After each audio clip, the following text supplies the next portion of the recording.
नमस्कार, आप देख रहे हैं लोकतंत्र। मैं हूं आपके साथ अक्षय। उत्तर प्रदेश में छेड़खानी की बढ़ती घटनाओं ने सरकार के एंटी रोमियो स्क्वाड पर सवाल खड़े कर दिए हैं। रामपुर में छेड़खानी का वायरल वीडियो अभी लोगों के बीच चर्चा का विषय बना ही था कि शामली, ललितपुर और मैनपुरी में सामने आई खबरों में कानून व्यवस्था पर एक बार फिर सवाल खड़े कर दिए हैं। मुख्यमंत्री बार बार चेतावनी दे रहे हैं कि कानून को हाथ में लेने वालों को बख्शा नहीं जाएगा, लेकिन इन चेतावनियों का भी कोई असर होता दिखाई फिलहाल नहीं दे रहा। पुलिस पर भी आरोप लग रहे हैं कि पुलिस शिकायत के बावजूद ठोस कार्रवाई ऐसे लोगों पर नहीं करती जो बेटियों को घर में कैद होने पर विवश कर रहे हैं। नतीजा, कहीं पर छात्राएं परीक्षा देने नहीं जा पाती तो कहीं इंसाफ न मिलने की सूरत में आत्महत्या तक की चेतावनी दे रही। ऐसे में सवाल इसी बात को लेकर उठ रहे हैं कि एंटी रोमियो स्क्वाड आखिर काम कहां पर कर रहा है। सरकार को क्या छेड़खानी रोकने के लिए एक बार फिर से गहन मंथन करना होगा? आखिर क्यों जिले के अधिकारियों पर जिम्मेदारी तय नहीं की जा रही और आखिर कब तक बेटियां ऐसे ही प्रताड़ित होती रहेंगी? आज लोकतंत्र में चर्चा इसी विषय पर।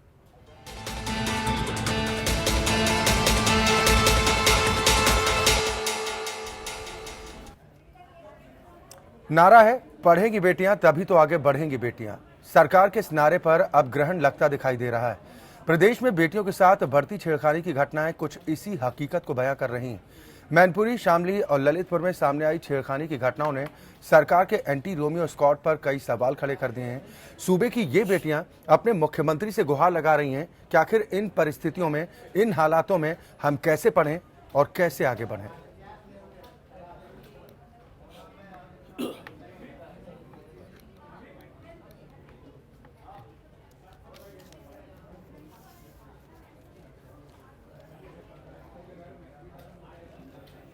या तो प्रदेश में छेड़खानी की बढ़ती घटनाएं सरकार के एंटी रोमियो स्क्वाड पर सवाल खड़े कर रही हैं। रामपुर में कुछ दिन पहले एक छेड़खानी का वीडियो वायरल हुआ था जो लोगों के बीच आज भी चर्चा का विषय बना हुआ है। इसी दरमियान शामली, ललितपुर और मैनपुरी से भी कुछ खबरें ऐसी आईं जिसने कानून व्यवस्था पर कई सवाल खड़े कर दिए हैं। सवाल इस बात को लेकर भी कि मुख्यमंत्री बार बार चेतावनी दे रहे हैं कि कानून को हाथ में लेने वालों को बख्शा नहीं जाएगा, लेकिन बावजूद इसके परिस्थितियों में सुधार आखिर क्यों देखने को नहीं मिल रहा है। चार खास मेहमान इस वक्त मेरे साथ जुड़े हैं। सबसे पहले अपने दर्शकों की मुलाकात अपने आज के अतिथियों से। मेरे साथ नोएडा से भारतीय जनता पार्टी के नेता दिनेश सिंह जी जुड़े हैं। लखनऊ से तीन खास मेहमान हैं। अंशु अवस्थी जी हैं, आप प्रवक्ता हैं यूपी कांग्रेस। अनुराग भदौरिया हैं जो समाजवादी पार्टी को रिप्रेजेंट करेंगे, समाजवादी पार्टी के नेता हैं।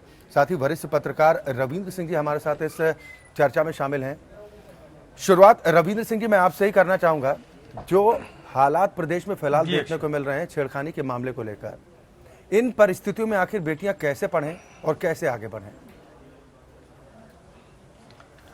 अक्षय जी, अभी 2 दिन पहले ही उत्तर प्रदेश की पुलिस ने एक प्रेस नोट जारी किया जो अखबारों में छपा। उन्होंने कहा कि 3.5 लाख रोमियो और इस तरीके के जो लोग हैं उनको हमने चिन्हित किया है, कुछ को समझाया है, कुछ को जेल भेजा है, कुछ ऐसे किया है। तो 3.5 लाख करीबन लोगों को उन्होंने चिन्हित करने की बात कही है जी। सवाल ये है कि ये कोई ऐसी पौध नहीं है जो पैदा हो रही है, ये कश्मीर नहीं है जहां पत्थरबाज पैदा हो रहे हैं जी। ये उत्तर प्रदेश है और उत्तर प्रदेश की पुलिस जो रोमियो स्क्वाड बनाए हैं वो कहीं जमीन पर, धरातल पर दिखाई नहीं दे रहे हैं। आप देखिए कि पुलिस की स्थिति ये है कि मैं पहले भी कह चुका हूं कई बार ये बात कि थाना स्तर से नीचे की पुलिस जो है वो कतई काम नहीं कर रही है, उसकी कान पर जूं नहीं रेंग रहा है। भले ही सुलखान सिंह डीजीपी हो जाए, कोई आईजी और एडीजी हो जाए, वो लोग काम करें, क्षेत्रों में जाएं। अभी 2 दिन पहले ही हजरतगंज में पूरे पुलिस का अमला घूमा। लेकिन सवाल ये है कि जब तक पुलिस के जो दरोगा हैं, सिपाही हैं, हेड कांस्टेबल हैं, ये लोग शहर में नहीं घूमेंगे, नहीं जाएंगे या उन स्थानों पर स्कूल, कॉलेज और मॉल के पास नहीं जाएंगे जहां ऐसी घटनाएं होती हैं, तो ये रुकना बहुत नामुमकिन है। कल की ये घटना है, शायद आपने देखी भी हो कि पश्चिमी उत्तर प्रदेश में एक जगह कुछ लोगों ने गाय पकड़ी एक ट्रक में और एक एएसपी को सूचना दी। एएसपी उस समय जलेबी खा रहे थे और कोल्ड ड्रिंक पी रहे थे। उन्होंने कहा कि अभी जाओ, जो भी लेना हो ले लो, मैं अभी जलेबी खा रहा हूं। जब हालत यह है कि एएसपी स्तर का अधिकारी जलेबी खाएगा और वो जो अगर गाय पकड़ी गई हैं तो वो या तो यही आदेश देता है कि जाके उनको रोको, उनके कागजात देखो, तब तक मैं आ रहा हूं। वो कह रहा है कि मैं जलेबी खा रहा हूं। तो ये जलेबी खाने वाले जब तक पुलिसकर्मी जो हैं, पुलिस ये इनकी मानसिकता नहीं बदलेगी, लाख रोमियो स्क्वाड आप बना दीजिए, हम इस तरीके की घटनाओं पर रोक लगा पाने में नाकाम रहेंगे। और मुश्किल हमारे सामने यही है कि जिलों में हो चाहे लखनऊ, राजधानी की बात लीजिए, राजधानी के स्कूल कॉलेजों के सामने लड़कियों से छेड़छाड़ होती है, आए दिन ऐसी घटनाएं हो रही हैं। तो ये चीजें जो ऐसी हैं कि इन पर रोक लगाने के लिए जब तक निचले स्तर पर बिल्कुल सर, इसीलिए हम कह रहे हैं कि क्या सरकार को एक बार फिर इस पर गहन मंथन करना होगा। दिनेश जी, सबसे पहले आप प्रदेश की बेटियों को क्या संदेश देना चाहेंगे, क्या मैसेज देना चाहेंगे? साथ ही एंटी रोमियो स्क्वाड जिसको लेकर शुरुआत में सुर्खियां खूब बटोरने को मिली थी सरकार को, लेकिन अब वही एंटी रोमियो स्क्वाड सवालों के घेरे में। अच्छा जी, आपके चैनल के माध्यम से उत्तर प्रदेश की बेटियों को मैं बताना चाहता हूं, क्योंकि हमारी सरकार की सीधी सीधी ये मंशा है, हमारा नारा भी है कि बेटी बचाओ और बेटी पढ़ाओ।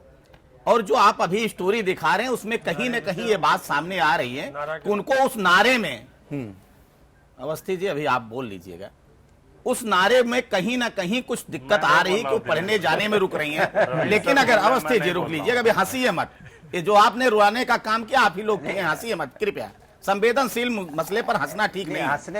इसलिए सुन लीजिए ना, आपके पास आऊंगा सर, अपनी बारी का इंतजार कीजिए, मैं आपके पास आऊंगा। अपनी बात कहिए, डिबेट को डिरेल मत करिए, आप आराम से अपनी बात कहिए, आप डिरेल कर रहे हैं, डिरेल मत करिए। मैं तो अपनी बात ही कर रहा हूँ अवस्थी जी, मैं अवस्थी जी इसलिए कह रहा हूँ कि हंसने की बात नहीं है। अभी आपने अच्छा जी, आपने जो बताया कि एक अभी जो कंप्लेन की बच्ची, वो ये कह रही कि हमारे साथ पिछले 4 वर्षों से छेड़खानी होती रही, आपकी रिपोर्ट में है। इसका मतलब आज सरकार में हो नहीं रहा। मैं ये नहीं कतई कह रहा हूं कि मेरी सरकार में हो रहा है, किसी की सरकार में हो रहा है, किसी की भी सरकार में हो रहा था तो ये गलत है।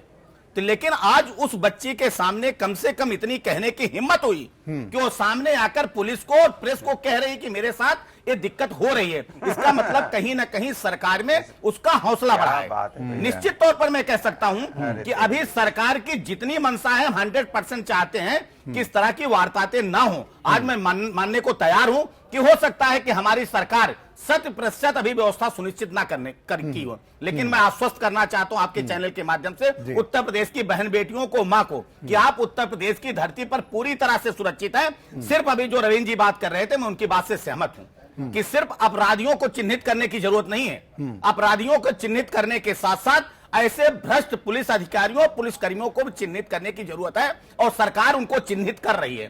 थोड़ा सा वक्त दीजिए। आपने एक घटना का जिक्र कर दिया कि 4 साल पुराना मामला है, 4 साल से वो प्रताड़ित हो रही थी। अगर ललितपुर में इस तरह की कोई घटना सामने आती है, मैं कह रहा हूं कि नई भी इस तरह की घटनाएं हो रही हैं। नहीं, एक मानसिकता है ना, एक इस तरह की आपराधिक मानसिकता और ये सत्ता के संरक्षण में चल रही थी। ये कहने में मुझे कोई संकोच नहीं होगा, गुरेज नहीं होगा। आज अपराध हो रहा है, आप ये नहीं कह सकते कोई अपराध नहीं हो रहा है, लेकिन अपराध होने के बाद मैं दावे के साथ कह रहा हूं कि अपराधी पकड़े जा रहे हैं। क्या पिछली सरकार थी, अपराध होने के बाद अपराधी पकड़े जाते थे? उनमें राजनीतिक संरक्षण उनको प्रदान था। इस सरकार और उस सरकार में वो फर्क है। आज मैं आपको आश्वस्त करना चाहता हूं, थोड़ा सा वक्त दीजिए। पुलिस पर भी सवाल उठ रहे हैं कि पुलिस अगर वक्त रहते कार्रवाई कर दे तो शायद इस तरह की परिस्थितियां आगे ना देखने को मिले। अमिताभ ठाकुर जी भी हमारे साथ जुड़ गए हैं, आप आईजी रूल्स एंड रेगुलेशन है। अमिताभ जी, बहुत स्वागत है आपका हमारे साथ इस कार्यक्रम में शामिल होने के लिए। जो हालात इस वक्त देखने को मिल रहे हैं, इन हालातों पर कैसे भरोसा करें बेटियां कि हम पढ़ेंगे भी, आगे बढ़ेंगे भी? जब वो घर से निकलती हैं तो छेड़खानी का डर होता है, अगर विरोध करती हैं तो जान से मारने की धमकी परिवार को दी जाती है। इन परिस्थितियों में कैसे पढ़ें? देखिए, मेरा यह मानना है कि जो एंटी रोमियो का जो कंसेप्ट था और है, वह अपने आप में अत्यंत ही उपयोगी कंसेप्ट है। मैंने इसको स्वयं मौके पे जाके, जैसे नोएडा, गाजियाबाद, आगरा, 3-4 जिलों में मैं गया था, मैंने मौके पे देखा था। मैंने उनके अफसरों से भी बातचीत की थी, जो थाना स्तर के अफसर थे। मुझे ऐसा लगा था कि कंसेप्ट अपनी जगह है, उसका इम्प्लीमेंटेशन अपनी जगह है। तो इम्प्लीमेंटेशन को लेके मुझे ऐसा लगा था कि थाने के कई अफसर उस चीज़ को सही ढंग से समझ नहीं पाए थे, उसके पूरे कंसेप्ट को नहीं जान पा रहे थे। और जैसे ये भी मुझे ऐसा ऐसा महसूस हो रहा था कि कई बार उसमें जो सही और गलत का अंतर है या जो शासन की मंशा है उसको ठीक से नहीं जान पा रहे थे। तो मुझे लगता है कि जो उनके पर्यवेक्षक अधिकारी हैं, सीओ हैं, एसओ हैं, अन्य अफसर हैं, उनको यह बात जिम्मेदारी लेनी चाहिए कि जो बहुत ही अच्छा कॉन्सेप्ट आया है उसका बेहतर ढंग से वास्तविक अनुपालन हो पाए और कोई गैप, जो मंशा है और जो उसका अनुपालन है, कोई गैप न रहे। मेरी दृष्टि में यह अपने आप में यह जो प्रयास हुआ है उसमें कोई कमी नहीं है। प्रयास को वास्तव में इंप्लीमेंट करने में कहीं ना कहीं गैप है जिसको भरे जाने की जरूरत है। चलिए ठीक है, अनुराग भदौरिया, क्या जल्दबाजी में उठाया गया कदम आप मान रहे हैं, जैसा अमिताभ ठाकुर जी भी कह रहे हैं कि पहले बाकायदा आप ट्रेनिंग दे देते और फिर अपने इस अभियान का एक मकसद ही बता देते कि हमारा मकसद क्या है, किस तरह के लोगों पर कार्रवाई करनी है, तब शायद ये ज्यादा मुफीद साबित होता। जल्दबाजी भरा फैसला मानते हैं? देखिए, जल्दबाजी नहीं, ये हर चीज में बीजेपी वाले दूसरों के आंखों में धूल झोंक के और उन्हें बेवकूफ बनाने की तैयारी में रहते हैं। जैसी सरकार बनी बोले रोमियो स्कर्ट बना दिया, अब महिलाएं सुरक्षित हो गई, घर से बाहर घूम सकती, रात के 12 बजे तक घूम सकती हैं। अब मैं इनसे पूछना चाहता हूं कि आपका रोमियो स्कर्ट कहां गया भैया? जो मैं रोज रेप हो रहे हैं, रोज मर्डर हो रहे हैं, रोज छेड़ी जा रही हैं। तो इनके बीजेपी के प्रवक्ता क्या कह रहे हैं, दिनेश सिंह जी कह रहे हैं कि अभी 4 साल से छेड़ी जा रही थी, अभी हिम्मत जुटी है। अरे भैया, सरकार आपकी है, मर्डर आपकी सरकार में हो रहा है। कल भी इलाहाबाद में एक महिला के सामने उसके पति का मर्डर हो गया। थोड़ा तो बोलने टाइम शर्म कर लिया करो कि भाई दिन दहाड़े मर्डर हो रहा है, दिन दहाड़े लड़कियों का रेप हो रहा है, दिन दहाड़े लड़कियों की छेड़खानी हो रही है, लड़कियां रिपोर्ट लिखा रही हैं, तो भी समाजवादी पार्टी की बात कर रहे हो आप। अरे अब तो आपके शासनकाल में हो रहा है, आपको 325 सीट दी है। शायद उन्होंने ये सोच के दिया हो कि आपने प्रोपेगेंडा फैलाया था कि हमारी गलती थी। अब तो आप अपनी गलती मानो कि आप कह रहे थे 48 घंटे में लॉ एंड ऑर्डर ठीक हो जाएगा, जीरो टॉलरेंस हो जाएगा। 48 घंटे से 1 महीना हो गया, 1 महीने से 2 महीना हो गया। अब आपके एक मंत्री मुझसे कह रहे थे, कल हम जब चैनल में बैठे थे, कह रहे थे कि भाई 6 महीने का टाइम मिलना चाहिए, 6 महीने तक महिलाओं को कम से कम अपने घर में रहना चाहिए। तो भैया एक मुख्यमंत्री ऑफिस से एक आदेश जारी करवा दीजिए कि 6 महीना तक कोई महिलाएं, कोई लड़कियां स्कूल कॉलेज नहीं जाए, ऑफिस ना जाए। 6 महीने के बाद कुछ लॉ एंड ऑर्डर ठीक होगा, उसके बाद महिलाएं घर से निकलें, ऐसा एक आदेश जारी करवा दीजिए। इसमें भी समाजवादी पार्टी तो आपको रोक नहीं रही ऐसा आदेश देने में। आपको हर जगह यही दिक्कत रहती है। आपके ने झूठ बोला था, आपने बहकाया था, आज आपके ऊपर आज आप समस्या को समाधान नहीं कर पा रहे हो। आपने बहका के झूठ बोल के लोगों को अपना वोट बैंक लिया था। आज जब आपके ऊपर बीत रही है तो आप फिर समाजवादी पार्टी की बात कर रहे हो। मैं आपसे पूछ रहा हूं कि आपका कहां गया रोमियो स्कर्ट? मैं आपसे पूछ रहा हूं 48 घंटे का टॉलरेंस कहां गया? मैं आपसे पूछ रहा हूं क्राइम रेट 3 गुना 4 गुना ज्यादा हो गया। और हमें इसे कंपेयर भी नहीं करना चाहिए। हमें तो यह बात करनी चाहिए कि भाई क्राइम रेट हो क्यों, क्राइम बढ़े क्यों? भाई चाहे मर्डर हो, चाहे लूट हो, डकैती हो, रेप हो, महिलाएं हो, आप सिर्फ जुमलेबाजी, बयानबाजी करेंगे। हर चीज में आप डेट लगा देते हो कि भाई 15 जून तक गड्ढा मुक्त हो जाएंगे। दिनेश सिंह जी, आपकी आत्मा भी जानती होगी, बारिश शुरू होने वाली है, 3% गड्ढा मुक्त हुए नहीं, 3% और रिकॉर्ड है, और 15 जून तक गड्ढा मुक्त हो जाएगी सड़कें। ये इस तरह की जो बातें आप बहकाने की हमेशा करते हो, हमेशा 1 महीना फट से एक डेट डिक्लेयर कर देते हो जल्दबाजी में। 60 दिन के अंदर ये काम हो जाएगा, 30 दिन के अंदर ये काम हो जाएगा, 5 दिन में यहां रामराज आ जाएगा। ये बहकाना बीजेपी की जो मानसिकता है, बदलिए इसको। पब्लिक आपने बहुत आस्था के साथ आपको सत्ता में लेके आई है। इस पर दिनेश सिंह जी से हम जवाब लेंगे, लेकिन अंशु अवस्थी जी, बहकाने का और ड्रामेबाजी, आप भी सरकार को निशाने पर लेंगे, सरकार पर सवाल खड़े करेंगे, या फिर आप कुछ सुझाव देना चाहेंगे? देखिए जी, अक्षय जी, बिल्कुल सही बात है कि जिस तरीके से सरकार ने वादा किया था कि न गुंडा राज न भ्रष्टाचार, अब की बार भाजपा सरकार, तो मुझे तो ये लगता है इसमें न शब्द हटा दीजिए, गुंडा राज और भ्रष्टाचार, अब की बार भाजपा सरकार। न गुंडा राज कम हुआ है, गुंडा राज दिनों दिन बढ़ रहा है, जो भगवाधारी गुंडे हैं। और इस सरकार, जो दिनेश जी आरोप लगा रहे थे, इनके आरोप लगाना स्वाभाविक है, क्योंकि ये अपने लोगों पे कार्रवाई करने की हिम्मत नहीं जुटा पाते हैं। उसका कारण है कि जो भारतीय जनता पार्टी, वो राष्ट्रीय स्वयंसेवक का मुखौटा है राजनीतिक, और गुंडई करने वाले वो भगवाधारी आरएसएस के गुंडे हैं। अब वो इनके माई बाप हैं, तो उन पर ये लगाम नहीं लगा सकते। तो योगी सरकार अपनी इच्छा शक्ति खो चुकी है। निश्चित तौर से जिस तरीके से नरेंद्र मोदी जी का नारा था और उत्तर प्रदेश में चुनाव का नारा, पढ़े बेटियां बढ़े बेटियां, तो मुझे लग रहा है कि इतना बलात्कार बढ़ गया है। आप देखें कि 70% की बढ़ोतरी हुई है दिनेश जी, एनसीआरबी के रिकॉर्ड आंकड़े हैं।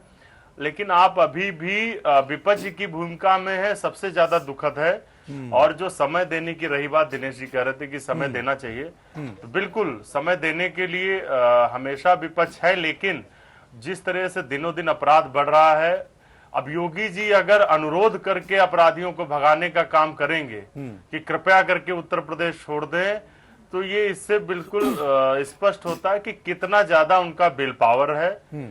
सबसे बड़ा दुर्भाग्य है, अमिताभ जी भी यहाँ डिबेट में हैं, आईजी रूल एंड मैनुअल्स हैं, पुलिस अधिकारी हैं, उनकी जानकारी में होगा। मैं जानकारी के लिए बताना चाहता हूं कि 70 दिन से ऊपर हो चुका है, एक भी क्राइम मीटिंग अभी तक नहीं हो पाई है हर जनपद में, जबकि मुझे लगता है कि हर माह में अंतिम सप्ताह में होती है। तो इस सरकार में निर्णय लेने की जो क्षमता है, कभी कभी तो अति उत्साह दिखता है, और उसके बाद जो निर्णय लेने की क्षमता है, जो असली विल पावर, ठीक है, योगी जी का आज तक एक भी स्पष्ट बयान नहीं आया कि जो भी लोग हैं उन पर कार्रवाई करिए। ठीक है दिनेश जी, अधिकारी जो अच्छा विल जी पावर की संशय कमी में बताई जा रही है। अधिकारियों को स्पष्ट निर्देश नहीं है, स्पष्ट निर्देश हो तो अधिकारी काम करे, लेकिन एक आईपीएस अफसर के घर में अगर एक सांसद भारतीय जनता चलिए पार्टी ठीक का है, ठीक है, अब घुसता जवाब तो ले उसकी लीजिए माँ दिनेश सिंह बेटी जी, को, पत्नी जो को विल पावर डराता की है, कमी बताई जा तो रही अफसर है, भी इस डर क्या में यही असल वजह है? देखिए, भारतीय जनता पार्टी की सरकार में और उसके नेताओं में बिल पावर की अगर कमी की बात कर रहे हैं ना, तो उनमें कितनी बिल पावर इनको भी पता है कि भारतीय जनता पार्टी के नेता में कहीं बिल पावर की कमी नहीं, ना तो योगी जी में कहीं इच्छा शक्ति की कमी है। इच्छा शक्ति की कमी है आपके नेताओं में होगी। और दूसरी चीज, अवस्थी जी ने एक और बात कही थी जो मुझे उसी से रुक जाइए, अवस्थी जरा सुनिए, मैं आपको सुनता हूं तो जरा सुन लीजिए। मैंने बोला आपके बीच में मैंने एक शब्द बोला, थोड़ा धैर्य रखिए ना, क्यों परेशानी होती है? आप आरएसएस को गुंडे वाले बता रहे हैं, जरा एक दिन चले जाइएगा शाखा में, सीख के आइएगा। मैं भी आरएसएस का हूं, आपको गुंडा नजर आ रहा हूं। जब तक आप नहीं जाते हैं ना, जब तक आप नहीं जाते हैं तब तक आपको सारे लोग गुंडे नजर आते हैं, गुंडों को गुंडे ही नजर आते हैं। कृपया करके आप इस तरह की बात ना करें, जाके वहां पहले देख के आइए। दूसरी चीज, आप कह रहे थे कि भी हमारे सपा के साथी कह रहे थे कि आप क्या निवेदन करके लोगों से हटा देंगे। हमने आपसे भी निवेदन किया था कि आप कानून व्यवस्था सुधार नहीं पा रहे हो, सत्ता छोड़ दो। कई बार निवेदन किया था समाजवादी पार्टी से, जब आपने निवेदन नहीं स्वीकार किया आप बना दीजिए ना। सुन लिए, अरे तो सुनिए, आप भी सुनिए। आप क्यों नहीं बना? नहीं, जब आप नहीं, लोग क्यों सुने आपकी? नहीं आप सुनेंगे, नहीं सुनना पड़ेगा। आप उस समय भी सुने थे, आज भी आपको सुनना पड़ेगा। जब आपके ऊपर में बात करता हूं, वही तकलीफ होती है ना, बहुत तकलीफ होती थी। उस समय आपके कार्यकर्ता गुंडा बन गए थे। अभी कुछ लोगों को सरकारें पच नहीं रही हैं, आप जैसे लोगों को सरकारें पच नहीं रही हैं। सबको चिन्हित किया जा रहा है, चिंतित जरा गौर करके सुनिए। अगर आपने प्रश्न उठाया है तो मैं आपके एक एक प्रश्न का जवाब देने के लिए बैठा हूं। ठीक है दिनेश सिंह जी, पहले मेरे सवाल का जवाब दे जितने दीजिए। आपने प्रश्न उठाए सुनिए। अनुराग मैं आपके पास आऊंगा, एक चीज अपनी बारी का इंतजार कीजिए। मैंने अनुराग मैं आपके पास आ रहा हूं। अच्छा जी, अनुराग जी जरा इतना राग द्वेष नहीं, जरा शांति रहिए। दूसरा चीज, आपने कहा एनसीआरबी के आंकड़े, अवस्थी जी ने कहा कि 70% बढ़ गए हैं। आपने कहा ना, बैठे हुए हैं पुलिस के अधिकारी, आपने इनकी क्या दुर्दशा कर दी थी, मैं उस पर नहीं जाना चाहता हूं। आंकड़े कब बढ़ते हैं, आंकड़े कब बढ़ते, जरा सुनिए, जरा सुनेंगे। अंशु मैं आपके पास आ रहा हूँ, अपना बताने आनंद भदौरिया जी मैं आपके पास भी आ रहा हूँ, बताने के लिए बैठा हूँ। फिर आप अपना पक्ष रखिएगा। कान खुला आनंद भदौरिया जी, सर प्लीज, क्यों तकलीफ होती है? सर आप सभी से निवेदन कि इस बहस को डीरेल मत कीजिए प्लीज। पार्टी का नेता बोलता है तो क्यों तकलीफ होती है? आनंद भदौरिया जी, अंशु जी और दिनेश सिंह जी, आप सभी से निवेदन इस बात को लेकर, सबसे पहले आप सभी मेहमानों को मैं रोकूंगा यहाँ पे। आनंद भदौरिया जी, बड़ी माफी के साथ आप सभी लोगों से निवेदन कर रहा हूँ, सर प्लीज आवाज बंद करानी पड़ जाएगी। आनंद भदौरिया जी अपनी बारी का इंतजार कीजिए प्लीज। अच्छा जी, मैं सर इस तरह बहस को डीरेल करने के लिए हम यहाँ पर नहीं है। अच्छा जी, मैं ये निवेदन कर रहा हूं, तो आपने जो सवाल, आपने एक सवाल उठाया ना दोनों लोगों ने, आपने कहा 70% जो है वो रिकॉर्ड बढ़ गया अपराध का। आपका सवाल है ये रिकॉर्ड कब बढ़ते हैं? मैंने नहीं कहा कि 100% हमने रोक दिया अपराध, लेकिन ये रिकॉर्ड तब बढ़ते हैं जब 100% एफआईआर होना सुनिश्चित हो जाता है। वो तो कह रहे हैं कि हम ऑनलाइन एफआईआर लिखते थे। बैठे हुए हैं, अमिताभ ठाकुर बैठे हुए हैं, वो आंकड़े दे के बताएंगे। आनंद भदौरिया जी की पार्टी तो दावा करती रही कि हम सत्ता में थे तो ऑनलाइन एफआईआर होती थी। ज्यादा दर्ज हो रहा है कुछ सरकार, उस सरकार में तो अमिताभ ठाकुर का एफआईआर नहीं दर्ज हुआ था। पुलिस के वरिष्ठ अधिकारी होते थे, आपको धरने पर बैठना पड़ा था, आपको मुख्यमंत्री आवास के सामने धरना पर बैठा था। एक सरकार वो है और एक सरकार ये है। ये सरकार इसलिए महिला को संवेदनशील है, माननीय मुख्यमंत्री जी ने पहले दिन कहा कि हर थाने के रिसेप्शन पर एक महिला और एक पुलिसकर्मी दोनों मौजूद होंगे। ये हमारी संवेदनशीलता है। आप धैर्य रखिए। अगर आप आरोप लगाते हैं ना तो उसका उत्तर सुनने का भी मादा रखिए। हम नहीं कह रहे हैं, हमारी सरकार दूसरे राज्यों में भी चल रही है। हम कितने संवेदनशील हैं आपको बताने की जरूरत नहीं। जो सरकार से अपराध और आतंकों के साय में जिंदा रही है उनको सवाल नहीं, दिनेश सिंह जी सवाल यहाँ पर जो उठ रहे हैं, रविंद्र सिंह जी ने भी जो सवाल उठाया, आनंद भदौरिया जी प्लीज मैं आपके पास आऊंगा। जब मैं आपके पास आऊंगा सर प्लीज। नहीं, रविंद्र सिंह जी ने जो सवाल उठाया कि दिक्कत कहां आ रही है, उन दिक्कतों पर बात करें सर। हम यहाँ पर आपके राजनीतिक झगड़े के लिए इस बहस को लेकर नहीं आए। आनंद भदौरिया जी प्लीज। अच्छा जी, मेरा एक प्रश्न है दिनेश जी से। बहस को बहस की तरह चलने दे सर, इसको राजनीति का अखाड़ा मत बनाएं। अगर सुझाव देना चाहते हैं सुझाव दीजिए। में अपराध बढ़ा है कि घटा है अक्षय जी, और अगर बढ़ा है तो क्यों बढ़ा है, ईमानदारी से इसका जवाब बता सर। इसीलिए हम इस बहस को लेकर आए हैं, कहां पर दिक्कत हो रही है, कहां पर कमी हो रही है। रविंद्र सिंह जी ने कहा, मैं उस सवाल को लेकर दिनेश जी आपके पास आ रहा हूं। उन्होंने कहा कि जो नीचे के निचले पायदान के जो पुलिस अधिकारी हैं, शायद उन तक मुख्यमंत्री का संदेश ठीक ढंग से नहीं पहुंचा है, इसीलिए इस तरह की दिक्कत हो रही है। देखिए अक्षय जी, हम इसको राजनीति का मुद्दा नहीं बताए। दो चीजें, हम विपक्ष में थे। कौन आदमी अपराधी है, जिस दिन हम सत्ता में आ गए उसी दिन हमारे पास कोई ऐसी मशीन नहीं थी। निश्चित तौर पर थोड़ा सा वक्त लगता है कानून व्यवस्था को चुस्त दुरुस्त करने में। वो लोग सवाल खड़ा कर रहे हैं जो पूरे 7 साल तक कानून व्यवस्था को चुस्त दुरुस्त नहीं कर पाए। 5 साल इंतजार करें। नहीं, 5 साल नहीं, आप 5 साल मत करिए। और जो अभी हमारे एक साथी कह रहे थे, हमको नहीं पता है उनका नाम, जरा बता दीजिए आप। ये इन्होंने एक आरोप लगाया कि भाजपा के एक नेता मिले थे या विधायक या मंत्री मिले थे, वो कह रहे थे कि 6 महीने तक महिलाएं अंदर। ये आपका जवाब हो सकता है, क्योंकि आपके नेता ने कहा था कि बच्चों से छोटी मोटी घटनाएं हो सकती हैं। जब इस तरह का नेता का जवाब होता है ना, तो ऐसे लोगों के हौसले बढ़ते हैं। आप कह रहे हो, चलिए ठीक है, कह रहे हो अमिताभ ठाकुर जी को दिखाइए। ठीक है अमिताभ ठाकुर जी, मैं आपके पास आ रहा हूँ। चैनल पर बैठकर अमिताभ ठाकुर जी ठीक है। दिनेश जी आनंद जी, मैं आपके पास ही आ रहा हूँ। एक सवाल अमिताभ ठाकुर जी से, फिर उसके बाद मैं आपके पास आ रहा हूँ। अमिताभ ठाकुर जी, जो रविंद्र सिंह जी ने कहा कि निचले स्तर तक शायद मैसेज ठीक ढंग से नहीं पहुंचा, और आपने भी एक बात स्वीकार की कि एंटी रोमियो स्क्वाड शायद ये जरूरी था कि पहले उसे ट्रेनिंग दी जाती कि आपको कहां काम करना है, किस तरह से काम करना है, कैसे छेड़खानी पर लगाम लगानी है। आपने कहा कि शायद जल्दबाजी हुई, तैयारी पूरी नहीं थी। ये बात आप स्वीकार कर रहे हैं? देखिए, मैं ये कह रहा हूं कि जो हमारी व्यवस्था है, पुलिस की व्यवस्था है, जो प्रोफेशनल स्थितियां हैं, उनमें कोई भी बात जिसको हम शुरू करते हैं, जिसको हमको कार्यान्वित कराना है, जिसको मौके पर फलीभूत कराना है, एक पूरी प्रक्रिया होती है, पूरा प्रोसेस होता है। और उसमें कोई भी नई पॉलिसी जब आती है और आनी होती है जी, तो उस प्रोसेस को हमको अडॉप्ट करना होता है। और मैं रविंद्र सिंह जी की इस बात से पूरी तरह सहमत हूँ कि इसमें एक टाइम लैग होता है। प्रोसेस जैसे मान लीजिए किसी चीज़ को हाईएस्ट लेवल पे इन्विसाज किया गया, फिर उसको शासन ने बताया, डीजीपी ने आगे बढ़ाया, आईजी ने बताया, तो इस प्रोसेस में समय लगता है, लगना चाहिए। इसे स्वीकार भी करना चाहिए कि प्रोसेस में टाइम लगता है। अंतिम व्यक्ति तक, अंतिम व्यक्ति हमारे सिपाही हैं और वो होम गार्ड है, जो होम गार्ड उनके साथ खड़े होते हैं मौके पे जी। उन तक वह मंशा पहुंचे, वह मंशा जाए और सही रूप में जाए, सही तरीके से जाए। इसकी अनिवार्यता होती है, इसकी आवश्यकता होती है। क्योंकि हमारे पुलिस विभाग का, यदि हम पुलिस विभाग की बात करें तो हमारा कटिंग एज जो है वह कांस्टेबल है। कोई भी पॉलिसी हो और पॉलिसी में चेंज हो, दोनों स्थितियों में वह बात अंतिम व्यक्ति तक पहुंचे, अपने आप में एक प्रक्रियात्मक स्थिति है। इसमें समय लगना स्वाभाविक है, लगना चाहिए। सभी पक्षों को ये स्वीकार करना चाहिए और हम लोगों को पुलिस प्रोफेशनल के रूप में इस बात के लिए तैयार रहना चाहिए कि हम इस टाइम लैग को कम कर पाएं। कोशिश ऐसी रहे कि हम यथाशीघ्र हमारी बात अंतिम व्यक्ति तक पहुंच जाए और उस ढंग से क्रियान्वयन हो। जी, चलिए ठीक है, आप सभी मेहमान बने रहिए। आप सभी को एक रिपोर्ट भी हम दिखा देते हैं और उसके बाद अपनी इस चर्चा को आगे बढ़ाते हैं। ये सरकार कहती है कि पढ़ेगी बेटियां तभी तो आगे बढ़ेंगी बेटियां। सरकार के इस नारे पर ग्रहण लगता दिख रहा है। प्रदेश में बेटियों के साथ बढ़ती छेड़खानी की घटनाएं कुछ इसी हकीकत को बयां कर रही हैं। मैनपुरी, शामली और ललितपुर में सामने आई छेड़खानी की घटनाओं ने सरकार के एंटी रोमियो स्क्वाड पर सवाल खड़े कर दिए। सूबे की ये बेटियां अब अपने मुख्यमंत्री से गुहार लगा रही हैं कि आखिर कैसे पढ़ें और कैसे बढ़ें।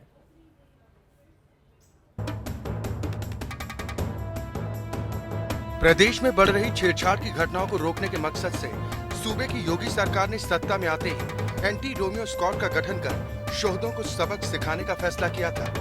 शुरुआती दौर में यह स्क्वाड कारगर भी साबित होता नजर आया, लेकिन अब इस स्क्वाड पर सवाल उठने लगे हैं। सूबे में छेड़खानी की घटनाएं एक बार फिर बढ़ती नजर आ रही हैं। कई इलाकों से ऐसी खबरें आई जिसने एंटी रोमियो स्क्वाड को कटघरे में खड़ा कर दिया है। रामपुर में लड़कियों से छेड़छाड़ का जो वीडियो वायरल हुआ था वो तो आपको याद ही होगा। एक बार फिर मैनपुरी में एक बेटी सूबे के मुख्यमंत्री से इंसाफ की गुहार लगा रही है। मामला मैनपुरी के थाना करहल के अहमदपुर गांव का है, जहां एक छात्रा पिछले 4 साल से छेड़खानी की प्रताड़ना झेल रही है। बदनामी के डर से इस छात्रा ने इस बात की शिकायत नहीं की, लेकिन जब नौबत यहां तक आ गई कि इस छात्रा को छेड़खानी की वजह से बीए की परीक्षा छोड़नी पड़ी, तब इस बेटी ने इंसाफ की खातिर आवाज को बुलंद करने का फैसला किया। इस पीड़िता का कहना है कि अगर उसे इंसाफ नहीं मिला तो वो आत्महत्या करने को मजबूर होगी। जब रवि पकड़ गया तो आज तक मेरी थाने में कोई सुनवाई नहीं हो रही है, और थाने से कल 2-4 लोग आए भी थे। उन्होंने क्या सुबह न्याय नहीं मिला तो मैंने मुख्यमंत्री और सीएम से यही उम्मीद की है कि उन लोगों को सजा दी जाए, और सजा नहीं दे तो मैं अपनी आत्महत्या कर लूंगी। बस अगर इन लोगों को कोई कार्रवाई नहीं होगी तो वो अपनी सीट छोड़ के किसी और को दे दें जो कार्रवाई कर सके। सुबह वो लड़की की तहसील में आई थी अपना बनवाने के लिए, तो उसने कहा ये शिकायत थी कि उसका चचेरा भाई जो उसको रास्ते में होगी बैठा हुआ घेर लेना है यहीं पास में। तो हमारी पुलिस ने उस लड़के को पकड़ के और थाने भिजवा दिया था, तो उसको एसडीएम साहब के माध्यम से 151 मुझे भेज दिया गया था। ये जो छेड़छाड़ वाली शिकायत बाद में प्राप्त हुई है, इसकी छानबीन की जाएगी। अगर ये सही बात है तो उसको कार्रवाई की जाएगी। बात यहीं पर खत्म नहीं होती। शामली में भी एक ऐसा ही मामला सामने आया, जहां छेड़खानी से परेशान एक और छात्रा परीक्षा नहीं दे पाई। मंचलों की धमकी के डर से ये परिवार इतना डरा हुआ है कि उसे घर से निकलने में भी खौफ लगता है। परिवार का कहना है कि आला अधिकारियों से लेकर छेड़खानी की शिकायत उन्होंने 1090 हेल्पलाइन में भी की थी, जिसके बाद पुलिस पहुंची तो जरूर, शिकायत भी दर्ज की गई, लेकिन आरोपियों की गिरफ्तारी अभी तक नहीं हो पाई है। जिसके बाद सवाल उठ रहे हैं कि क्या पुलिस किसी बड़ी घटना का इंतजार कर रही है। मैं अपने घेर पे जा रही थी और उसने मेरे साथ छेड़छाड़ी करी, और जो मैंने उसे पीछे हटाया तो उसने मेरे साथ मारपीट करी, और मारपीट करने के बाद उसने मुझे गाली गप्पा दी और मेरे घर वालों को जान से मारने की धमकी दी, और भाई को भी धमकी दी। और मैं 24-25 में मेरा एग्ज़ाम था, और फिर उसने कहा कि धमकी देने के बाद कि आगे तुम पेपर देना होगी, मैं तुम्हारा किडनैप करूँगा। ये गुलजार अहमद जोहरुद्दीन का लड़का, इसने छेड़छाड़ी करी इसके साथ में, बदतमीजी की और गुंडागर्दी करी। हम जंगल में जा रहे थे बाहर, घर पे कोई नहीं था, लड़का अपना इधर जा रहा था ट्रैक्टर लेके, तो अकेली लड़की थी घर पर, इन्हें छेड़छाड़ी करी वहाँ। और जब पेपर देने गई थी तो उन्होंने रास्ते में धमकी दी, लड़की की वजह से गई नहीं, फिर इसके 2 पेपर छूट गए। पिता ने गांव के 2 लड़कों के खिलाफ थाना आदर्श मंडी में 354, 452, 323, 506 में मुकदमा लिखाया है। ये मुकदमा कल पंजीकृत हुआ है। सर घटना 23 तारीख की है, और घटना 23 की है, लेकिन जब उसने तहरीर दी उसी दिन तत्काल मुकदमा कायम कर दिया। ललितपुर में तो नाबालिग से बलात्कार में विफल एक आरोपी ने लड़की को कुएं में ढकेल दिया। इतना ही नहीं, इस परिवार को बार बार धमकियां भी दी जा रही हैं, और पुलिस मामले की जांच के बाद कार्रवाई का राग अलाप रही है। मामला ललितपुर के खजरा गांव का है। बस पी के बैठ के बस कई हुज जैसे मोड़ा मोड़ गए पेपर में भाग गया, हम नहीं किया सकता बहुत, हम तो सुने डांटो पीट पकड़ ला ना ठूटा ऐसे घुटकी मार सकड़ाई। अब मोड़ी मोड़ा लोग उनसे यहाँ से कहाँ तक डटे, सुबह जैसे फेंक के और फिर भगवान पापा खाना बना रहे थे, हमारे गांव का रस्ता लाया, उसने मुझसे गंदी गंदी बातें की और हरकतें भी की, और हमने बोला कि हम अपनी मम्मी से कह देंगे, से बोला हम आपकी मम्मी को भी मार देंगे, आपके घर वाले को मार देंगे।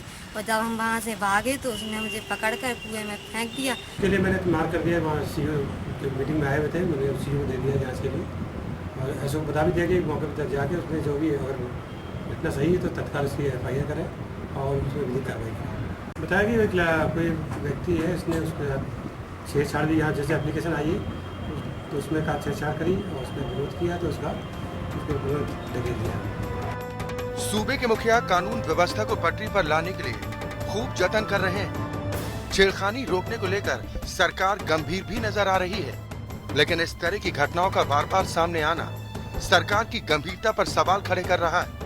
ऐसे में यूपी की बेटियां सूबे के मुख्यमंत्री से गुहार लगा रही हैं कि आखिर कब तक ये मनमानी बर्दाश्त की जाएगी। योगी जी, अब आपको कुछ ऐसे कदम उठाने होंगे जिससे प्रदेश की बेटियां सरकार के नारे के मुताबिक आगे बढ़ सकें, आगे बढ़ सकें। अक्षय सिंह गौर, ब्यूरो रिपोर्ट, EPN। या तो ये दर्द उन बेटियों का है जो छेड़खानी के चलते या तो अपनी परीक्षा देने से वंचित रह गईं या फिर जिन्हें जान से मारने तक की कोशिश की गई है। सभी खास मेहमान हमारे साथ बने हुए हैं। हम लखनऊ का रुख करेंगे। रवींद्र जी, मैं आपके पास आऊंगा और उसके बाद आनंद भदौरिया जी के पास जाऊंगा। ये बड़ी चूक आप किसकी तरफ से देख रहे हैं? क्या सरकारी स्तर पर आपको कमी ज्यादा नजर आती है या फिर पुलिस की हीला हवाली आपको ज्यादा नजर आ रही?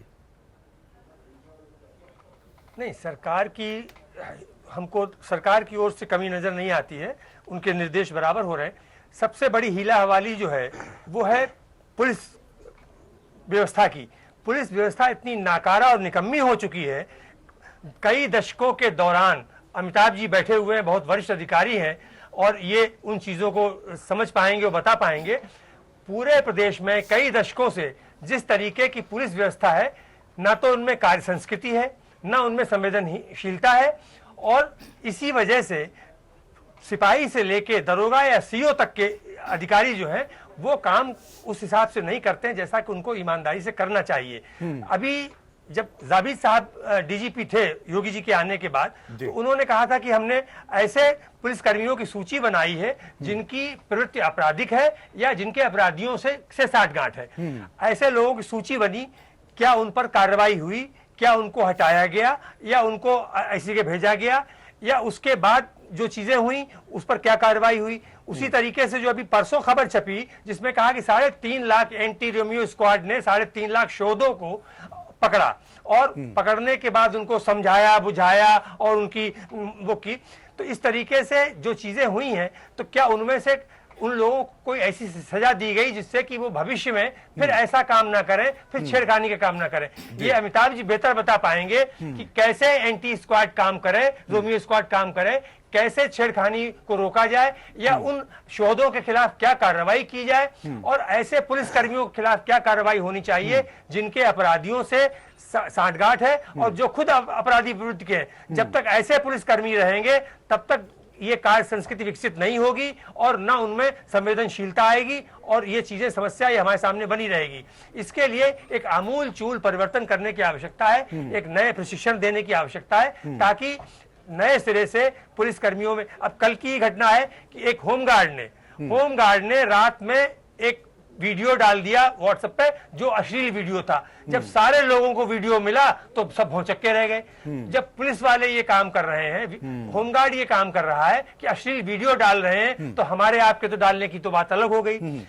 सवाल यही है कि हमारे पुलिस की मानसिकता जब तक नहीं बदली जाएगी, जब तक उन पर डंडा नहीं चलेगा, जब तक उनको ठीक नहीं किया जाएगा, ये डंडा कब चलेगा इसको भी लेकर इंतजार है। अमिताभ जी से जवाब लेंगे, लेकिन काफी देर से अनुराग भदौरिया भी इंतजार कर रहे हैं, काफी कुछ कहना चाह रहे हैं।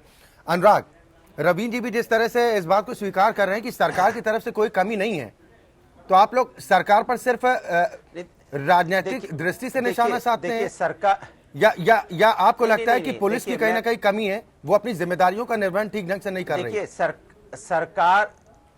सरकार और पुलिस दोनों में अंतर नहीं है। सरकार की हनक जो होती है तो पुलिस पे उसकी कार्रवाई करती है। अगर आप सरकार को अलग कर देंगे, कल आप बोलेंगे कि नहीं भैया सरकार तो अच्छा काम कर रही है, पुलिस अच्छा काम नहीं कर रही है। तो सर, सरकार जिस हनक की बात आप आज कर रहे हैं, ऑफिसर अच्छा काम नहीं कर रहे हैं, हनक आपकी सरकार में भी तो देखनी चाहिए थी ना सर। फिर आप कहेंगे कि पिछली बातों में मत जाइए। आपको 300 अरे आप, मैं कह रहा हूं 325 सीटें मिली है ना। इन्होंने तो यही बोला था कि 48 घंटे में सारी चीजें एकदम दुरुस्त हो जाएंगी। इसीलिए तो मैं इनको बताना चाह रहा हूं कि भाई ये चीज इनको पता होनी चाहिए थी ना। जब इनसे बात की जाती है तो क्या बोलते हैं ये कि 15 साल का कुशासन हमको मिला है, और जब सुबह उठते हैं तो इनको इनसे कोई बात पूछी जाती तो क्या बोलेंगे कि अखिलेश यादव जी ने आज ये कहा, मुलायम सिंह जी ने ये कहा, राम गोपाल जी ने ये कहा, शिवपाल जी ने ये कहा। इसी में उलझे रहते हैं सुबह से लेकर शाम तक। मैं इनसे रिक्वेस्ट करता हूं भैया हमारी चीज में आप क्यों इतना उलझे रहते हो? आपको प्रदेश चलाना, प्रदेश ने आप जनता ने आपको वोट दिया है, 325 सीटें दी हैं, उनका भला करने के लिए दिया है, ना कि हमारी चिंता करने के लिए दिया है कि हमने क्या बोला, किसी ने क्या बोला। तो इनसे मैं पूछना चाहता हूं कि सरकार और पुलिस में, नहीं, सरकार और पुलिस में, कल आप बोलेंगे सरकार काम अच्छा कर रही है, पुलिस अच्छा नहीं कर रही है, परसों बोलेंगे सरकार अच्छा कर रही है, IAS ऑफिसर अच्छा नहीं कर रहे हैं। सरकार, पुलिस और IAS ऑफिसर, ब्यूरोक्रेसी में कोई अंतर नहीं करने की जरूरत है। अगर सरकार की इच्छा शक्ति होती है, सरकार का काम करने का,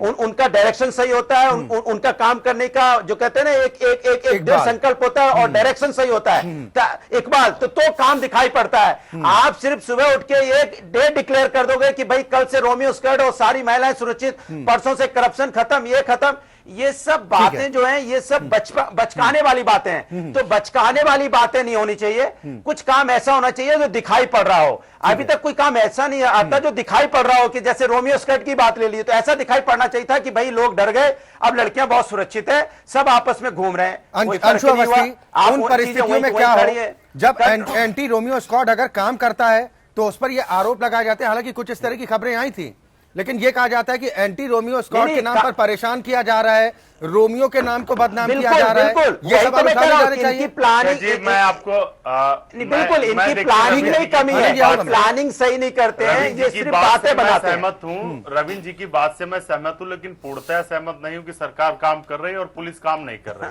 है। निश्चित तौर से अगर आप शपथ लेते ही 19 मार्च को आप दूसरे दिन घोषणा करते हैं कि साहब एंटी रोमियो स्क्वाड का गठन हो और एक्शन में आ जाए, कि आपने पुलिस अधिकारियों को कॉन्फिडेंस में लिया? अमिताभ जी अभी वही बात कर रहे थे कि आपने पुलिस अधिकारियों से चर्चा की कि इसकी डिलीवरी कैसे दी जाए, इसको कैसे किया जाए, क्या प्लान किया जाए? आप आए, आपने कहा ई टेंडरिंग शुरू कर दो। साहब आप जो अधिकारी थे डिपार्टमेंट्स के, बहुत सारे डिपार्टमेंट, उन्होंने कहा सर आप योगी जी करा लीजिए, मैं नहीं करा पाऊंगा, आप मुझे बर्खास्त कर दीजिए, जो भी करना है कार्रवाई करिए। मजबूरन सरकार को 3 महीने उस मामले को आगे बढ़ाना पड़ा। जब तक आप अधिकारियों को कॉन्फिडेंस में नहीं लेंगे, अधिकारियों से आप मंत्रणा नहीं करेंगे, तब तक आप निश्चित तौर से डिलीवरी नहीं दे सकते। आप चाहे जो बोलिए, दिनेश जी बोल रहे थे, मैं वही कर रहा था कि आप लोग अच्छा बोलते हैं, अच्छी बात है। दूसरा जो RSS की बात दिनेश जी ने कही थी, मैं थोड़ा RSS पर नहीं जाते ना सर, हम अपने मुद्दे पर ही रहते हैं। अंशु, मैं आऊंगा आपके पास, मैं अपराध पे ही आता हूं। अमिताभ ठाकुर जी को कहीं जाना भी है, उनसे रिएक्शन इस पर ले लेते हैं। अच्छा जी, मैं एक मिनट मैं बोल लूं। सुरेश खन्ना जी बहुत वरिष्ठ नेता है, अगर उनका ये बयान आता है कि हम एक आदमी के पीछे पुलिस नहीं लगा सकते, तो निश्चित तौर से बहुत शर्मनाक बयान है, इसकी निंदा की जानी चाहिए। सर कहां से लगाएंगे? इंद्रेश कुमार ये कहते हैं कि लाखों पुलिस के पास खाली पड़े हैं, कहां से लगा देंगे सर? पूर्ति नहीं हो पा रही है। इंद्रेश कुमार ये कहते हैं कि वैलेंटाइन डे की वजह से बलात्कार होता है। अब मुद्दे को घुमाइए नहीं प्लीज, रिक्वेस्ट आपसे यही है। अमिताभ ठाकुर जी, सरकार अपने अमिताभ ठाकुर जी, मैं आपके पास आ रहा फिर कह रहा हूं, जो तालमेल की कमी की बात कर रहे हैं अंशु अवस्थी जी, की तालमेल की कमी है, शायद अधिकारियों से ठीक से बातचीत नहीं हो पाती है, सिर्फ आदेश जारी कर दिए जाते हैं, बैठ के मंत्रणा नहीं की जाती है। इस कमी को आप स्वीकार कर रहे हैं कि ऐसा हो रहा है? देखिए, ये चूंकि मैं इस पूरी प्रक्रिया में हर व्यक्ति की सीमाएं हैं, मैं ऐसी कई पद पे नहीं हूं कि मुझसे उस तरह की मंत्रणा होती हो या मैं उस प्रक्रिया में शामिल हूं व्यक्तिगत रूप से जी। इसीलिए मैं उस पर कोई टिप्पणी न कर सकता हूं, न करने की स्थिति में हूं। मैं उसके भीतर यह जरूर कहूंगा, चूंकि यहाँ अपराधियों की बात हो रही है और उसके साथ साथ यहाँ विशेष करके महिला अपराधों की बात हो रही है, मेरा उसमें यह कहना होगा कि हम जो व्यवस्था बनाना चाहते हैं, जो व्यवस्थाएं हैं हमारे पास, उन व्यवस्थाओं को हम जो चूंकि हम पक्ष विपक्ष के से हटके, राजनीतिक दलों से हटके, हम चूंकि हमारे पास एक जॉब है, उसके लिए एक और चीज पुलिस को करने की जरूरत है कि पुलिस इस बात के मापक भी बनावे कि हम जो काम कर रहे हैं वो अच्छा कर रहे हैं कि बुरा कर रहे हैं, और इसके लिए कुछ इंडिपेंडेंट सर्वेज भी होने चाहिए। मुझे लगता है जैसे कि अभी हमने देखा 4 व्यक्ति बैठे हैं, 4 व्यक्ति एक ही बात पे बिल्कुल अलग अलग दृष्टिकोण रखे हुए हैं जी। जो व्यक्ति हमेशा ये होता है, जो सत्ता पक्ष में कहता है मेरा काम बहुत अच्छा है, जो विपक्ष में है वो उसी काम को कहता है बड़ा खराब है। एक अपना एक हर व्यक्ति का अपना अपना स्टैंड होता है, पॉलिटिकल स्टैंड होता है जी। मुझे लगता है कि पुलिस काम कर रही है नहीं कर रही है, ये व्यवस्था बननी चाहिए। मैं एक सुझाव के रूप में कह रहा हूं कि ये इंडिपेंडेंट बॉडी भी होनी चाहिए जो इस बात को नापे कि पब्लिक परसेप्शन किसी चीज को लेकर क्या है। जैसे आपने कोई रिपोर्ट दिखाई, पब्लिक परसेप्शन क्या है, इसका एक मापक भी होना चाहिए ताकि पुलिस वालों को एक इंडिपेंडेंट फीडबैक मिले। और जो कमियां हैं उनको दूर करने में बेहतरी हो। मुझे लगता है अभी उस बात की कमी है जिसके कारण हम बिल्कुल सही ढंग से ये नहीं कह पाते कि हमारा काम बेहतर हो रहा है, खराब हो रहा है, और यदि खराब है तो हमें कहाँ सुधार की जरूरत है। चलिए, बिल्कुल, बहुत शुक्रिया अमिताभ ठाकुर जी हमारे साथ इस चर्चा में शामिल होने के लिए। अंशु मलिक, मैं आपके पास जरूर आऊंगा, लेकिन इससे पहले एक कमेंट दिनेश जी से जरूर लूंगा। दिनेश जी, जो बातें अभी अमिताभ ठाकुर जी की तरफ से कही गई हैं, उनसे इत्तेफाक रख रहे हैं आप?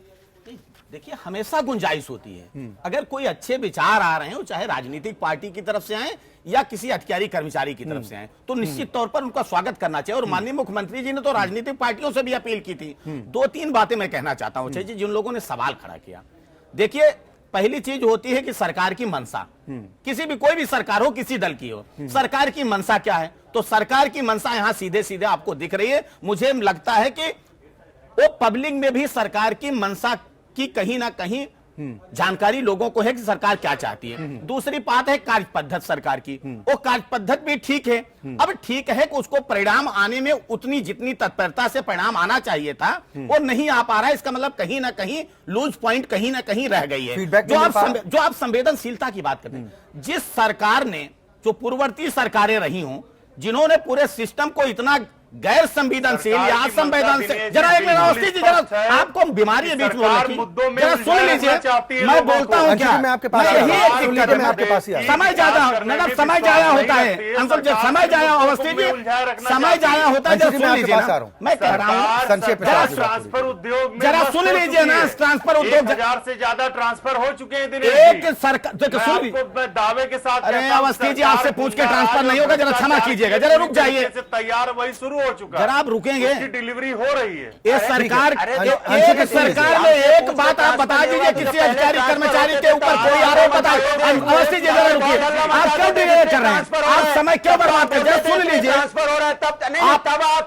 आप लोग पैसा लेके करते थे ना, एक जात के विशेष के लोगों को आपने गाजीपुर से गाजियाबाद तक बैठा दिया था, आपने इस तरह से शासन सत्ता को आपने निरंकुश कर दिया था, एक ही परिवार से आप सत्ता चला रहे थे। जरा सुनिए, आप जरा प्लानिंग, जो सवाल खड़ा किए हैं जवाब लेने की कुवत रखिए, या तो सवाल मत खड़ा करिए। जब मैं आपकी चर्चा में हूं तो सवाल मत करिए, या तो हिम्मत होनी चाहिए। जरा सुन लीजिए। और दूसरी चीज आप कह रहे थे अक्षय जी, सर इस तरह से अक्षय जी, अंशु अवस्थी जी, इस तरह से इस बहस का कुछ निष्कर्ष निकलेगा क्या? कि आप चार बातें चिल्लाकर आप चले जाएंगे, दिनेश जी 4 बातें कह के चले जाएंगे, इससे कोई भला नहीं होगा ना सर। हम जो बात कर रहे हैं कि क्या फीडबैक की कमी हो रही है, अमिताभ ठाकुर जी ने अभी, आ रहा हूँ दिनेश सिंह से जवाब पूछिए। आनंद जी, आ रहा हूँ मैं। अमिताभ ठाकुर जी ने, दिनेश जी, अमिताभ ठाकुर जी ने जो सवाल उठाया कि क्या फीडबैक ठीक ढंग से नहीं मिल पा रहा है, सर फीडबैक और क्या दें? जो खबर आपको दिखा रहे हैं कि पुलिस में शिकायत की जाती है, 12-12 दिन का वक्त हो जाता है, जान से मारने की धमकियां दी जाती हैं, बावजूद उसके पुलिस गिरफ्तारी तक नहीं कर पाती है। और फीडबैक क्या चाहिए? अच्छा जी, आप जवाब लीजिए। आपने रिपोर्ट में बताया, जरा क्षमा करिएगा, बीच में मत बोलिएगा, नहीं समय ज्यादा जाया हो जाता, हम जवाब नहीं, जरूर बीच में बोलेंगे, क्योंकि आप गलत बोलते हो। आप बोलते हो समाजवादी पैसा लेके ट्रांसफर करती है, आप भी तो लेके ट्रांसफर कर रहे हो। रहिए जरा, आप भी यही कर रहे हो। आपको जनता ने शायद नहीं बुलाया का सवाल पूछिए। दूसरी चीज मैं अक्षय जी ये कह रहा था, आपने कहा आप झूठ बोल के, अगर आपने अपनी रिपोर्ट का हवाला लीजिए, हम इनके आनंद जी मैं आपके पास ही आ रहा हूं। आनंद जी मैं आपके आप पास अगर अपनी सवाल का बात करिए तो आपने कहा उस लड़की ने कंप्लेन किया, जरा सुन लीजिए तो शायद आप निरुत्तर हो जाएंगे। 15 साल आपने कहा लड़की ने कंप्लेन किया, आप 15 साल बाद आए तो काम कीजिए। आप निंदा, मैं काम कर रहा हूँ, आपको तकलीफ हो रही है सर, अभी आप जैसे लोगों को बहुत तकलीफ होने वाली है, काम कहाँ कर रहे हो? बहुत तकलीफ होने वाली है। अभी तो पेट में दर्द शुरू है ना, अभी सारी जगह दर्द होगा, दिक्कत मत करिए। दिनेश सिंह, अच्छा जी, मैं ये कह रहा था, अगर इसको आप रेप को हत्याओं को काम बोल रहे हैं तो काम आपको नहीं। मुबारक। अगर आप इसको आप कह रहे थे बचपाना है तो मुलायम सिंह का स्टेटमेंट बताइए, बच्चों से गलती होती है, बचपाना होता है कि परिपक्व है, जरा बता दीजिए। जरा शांत रहिए। में आप दंगा हो रहा है तो आपको मुबारक नहीं। आप मैनपुर में आप जब मथुरा में दंगा हो रहा था तो आपको मुबारक था, जरा सुन लीजिए। अनुराग जी अगर तू करेंगे तो ऐसे चलेगा। नहीं अच्छा दिनेश सिंह जी, तो आप एक काम कीजिए, आप समाजवादी पार्टी की गलतियां गिनाइए, आप अपनी वो हम गिना चुके हैं। ये मंच उपलब्धियां और नाकामियां गिनाना था, गिना चुके हैं। आनंद भदौरिया जी, आप सत्ता में आने के बाद भी गिनाइए। अपराध और भ्रष्टाचार। सर रविंद्र सिंह जी मैं आपके पास आ रहा हूँ। अच्छा जी, रविंद्र जी मैं आपके पास आ रहा हूँ। करने के लिए सर मुझे आप लोगों की आवाज नीचे करानी पड़ेगी प्लीज। अच्छा जी, 1 मिनट में जवाब दे तो बहस की मर्यादा को भी बनाए रखिए ना सर प्लीज। अच्छा जी, जरा क्षमा करिए, सिर्फ 1-2 सवाल मुझे छोटे छोटे। एक, इन्होंने कहा कि अधिकारियों को कॉन्फिडेंस में लेना चाहिए। निश्चित तौर पे कौन कह रहा है नहीं लेना चाहिए, और किसने कहा आपको कि नहीं लिया गया? और ज्यादा कॉन्फिडेंस में वहां लेने की जरूरत होती है ना, जैसे आप लोगों ने लिया था। जब आपको देश को लूटना होता है ना, एक एक करके अधिकारी भी जा रहे हैं। दूसरी चीज, और दूसरा जो मुद्दे पर सवाल आइए। था, और मुद्दे पर जो दूसरा सवाल था, आपने कहा पुलिस उस लड़की की शिकायत जब 1090 पर होती है तो टेलीफोन उठता है और पुलिस पहुंचती है, शिकायत भी दर्ज होती है, लेकिन अभी गिरफ्तारी नहीं हुई। ये आप कह सकते हैं। तो 12 दिन हो गए। आपकी सरकार में ना तो फोन उठता था, ना तो शिकायत दर्ज होता था, ना तो अपराधी पकड़े जाते। अगर परीक्षा का परिणाम रविंद्र सिंह जी, ठीक है सर, ठीक है मैं आ रहा हूँ। रविंद्र सिंह जी, मैं आपके पास आ रहा हूँ। आप साल भर खूब तैयारी कीजिए, खूब मेहनत कीजिए। अगर परीक्षा का परिणाम 0 आता है तो आपकी तैयारी से कोई फायदा नहीं है। अरे अपना इलाज कराइए, दिमाग आप लोगों का खराब हो गया हार जाने के बाद। जाइए, आप जाइए, आप फुर्सत में है ना, आप सब फुर्सत में हैं। आपको समझ में नहीं आ रहा है कि बेटे के साथ रहे कि भाई के साथ रहे। इलाज की जरूरत जनता ने इलाज कर दिया है। सर बड़ी विडंबना है, बड़ी विडंबना है। का इलाज जनता कर, बड़ी माफी के साथ कहना पड़ रहा है कि आपकी आवाज नीचे करानी पड़ेगी। रविंद्र सिंह जी, मैं आपके पास आ रहा हूं। ये जो हालात इस तरह के बिगड़ते जाते हैं, उनके पीछे आपको नहीं लगता कि ये सियासत ज्यादा जिम्मेदार है? अगर सुझाव दिए जाएं तो शायद उसका कुछ विकल्प बेहतर सामने आ सकता है। इस तरह आरोप प्रत्यारोप की राजनीति से अक्षय जी, मैंने शुरू में ही कहा था, मैं किसी सरकार पर नहीं जाता हूं। मैंने पहले ही कहा था कि कई दशकों से उसमें समाजवादी पार्टी भी आ गई, उसमें बीएसपी भी आ गई, उसमें कांग्रेस भी आ गई, बीजेपी भी आ गई और बीजेपी भी आ गई, बीजेपी भी आ गई, सभी सरकारें आ गई। मैं कई दशकों से पूरी प्रदेश की पुलिसिंग व्यवस्था लगातार उसका क्षय होता रहा, वो लगातार उसकी नकारात्मक आता रहा उसमें, और वही वजह आज है कि ये कार्य संस्कृति विकसित नहीं हो पाई है। मेरा मानना है कि जब तक उत्तर प्रदेश की पुलिस व्यवस्था में आमूल चूल परिवर्तन नहीं किया जाएगा, व्यवस्था को नहीं सुधारा जाएगा, तब तक ये जो चीजें हो रही हैं ये होती रहेंगी, क्योंकि निचले स्तर के कर्मचारियों की मानसिकता नहीं बदली है। उसको बदलना पड़ेगा, उनको प्रशिक्षण दिया जाना चाहिए, उनको बताया जाना चाहिए, उनके ये सब चीजें होनी चाहिए ताकि वो लोग कार्य संस्कृति की ओर झुके, वो लोग संवेदनशील बने, और जब ये चीजें होंगी तभी काम हो पाएगा। इसके लिए एक आमूल चूल व्यवस्था में परिवर्तन किए जाने की व्यवस्था परिवर्तन करेगा कौन? आनंद भदौरिया जी, 5 साल आप लोगों ने गुजार दिए, आप लोगों ने इस दिशा में कोई प्रयास नहीं किए? देखिए, हमने जो काम करके दिखाया, अगर 5 साल बाद जब कर देंगे तो मैं 5 साल बाद इसी चैनल में आके दिनेश सिंह को सामने बैठा के पूछूंगा। 5 साल जवाब भी नहीं देंगे? बनाया मैं इनको चैलेंज, 5 साल जवाब भी नहीं देंगे? सुनिए, 5 साल आपके पक्ष में नहीं, 5 साल बाद नहीं सुनिए, 5 साल बाद अगर ये एक्स्ट्रा एक्सप्रेस वे बना दें, दिनेश सिंह जो कहेंगे मैं मान जाऊंगा। उतना लूट नहीं सकते, चैलेंज कर रहा है मीडियम के माध्यम से। तो उससे अच्छा मत रहिए। देखिए, इनको काम नहीं करना है, इनको काम नहीं करना है, इनको काम नहीं करना है। हर बात में लूट मानसिकता चोर है। काम किया दिनेश सिंह जी, करके दिखा दो, करके दिखा दो। सरकार मिली है, करके दिखा दो। करना पड़ेगा 5 साल के लिए जो आपने 5 साल में किया है, सरकार 5 महीने में करेगी। नहीं हो जाएंगे ना, राम अंशु अवस्थी जी, बदलनी पड़ेगी।